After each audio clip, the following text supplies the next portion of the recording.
राधे राधे, जय श्री कृष्ण।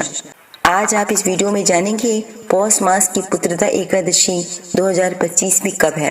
हिंदू धर्म में एकादशी का बहुत ही खास महत्व होता है।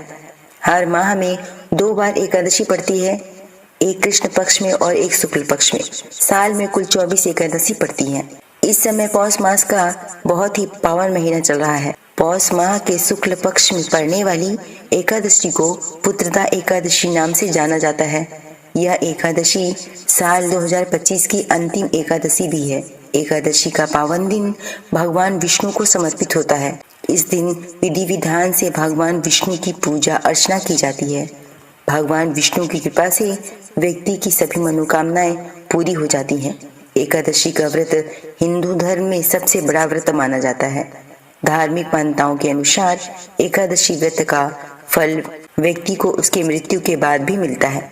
पौष पुत्रदा एकादशी का व्रत इस बार 2 दिन पड़ रहा है, जिस वजह से 2 दिन व्रत रखा जाएगा। जब एकादशी तिथि 2 दिनों में पड़ती है तब ऐसा मान्य है कि गृहस्थ पहले दिन और संत वैष्णव दूसरे दिन व्रत रखते हैं। इसका कारण यह है कि गृहस्थ परंपरा में व्रत का निर्णय सूर्योदय पर मौजूद तिथि के आधार पर किया जाता है, जबकि संत और वैष्णव परंपरा में हरिवासर को अधिक महत्व दिया जाता है। जब पहले दिन एकादशी तिथि रात में शुरू होती है और दूसरे दिन हरिवासर पूरा होता है, तब संत जन दूसरे दिन व्रत रखते हैं। इसी वजह से ऐसी स्थिति में एकादशी तिथि मानी जाती है।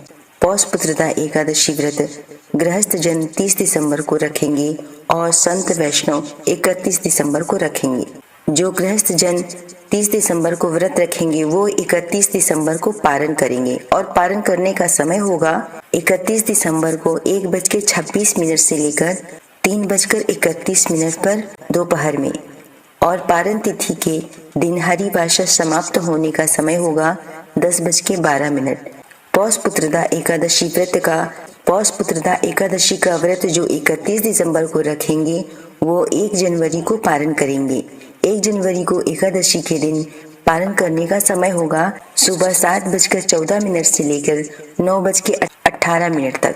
पारण के दिन द्वादशी सूर्योदय से पहले समाप्त हो जाएगी। पूजा विधि: एकादशी व्रत के दिन सुबह जल्दी उठकर स्नान आदि से निवृत्त हो जाएं। इसके बाद घर के मंदिर में दीप प्रज्वलित करें।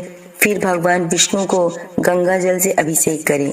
अभिषेक करने के बाद भगवान विष्णु को पुष्प और तुलसी दल अर्पित करें। अगर संभव हो तो इस दिन व्रत भी रखें। भगवान की आरती करें। आरती के बाद भगवान को भोग लगाएं। इस बात का विशेष ध्यान रखें कि भगवान को सिर्फ सात्विक चीजों का भोग लगाना चाहिए। भगवान विष्णु के भोग में तुलसी को जरूर शामिल करें। ऐसा माना जाता है कि बिना तुलसी के भगवान विष्णु भोग ग्रहण नहीं करते। इस पावन दिन भगवान विष्णु के साथ ही माता लक्ष्मी की पूजा भी करें।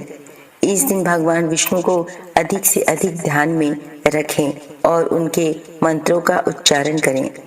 एकादशी व्रत पूजा सामग्री: श्री विष्णु जी का चित्र अथवा मूर्ति, पुष्प, नारियल, सुपारी, फल, लौंग, धूप, दीप, घी, पंचामृत, अक्षत, तुलसी दल, जल, मिष्ठान।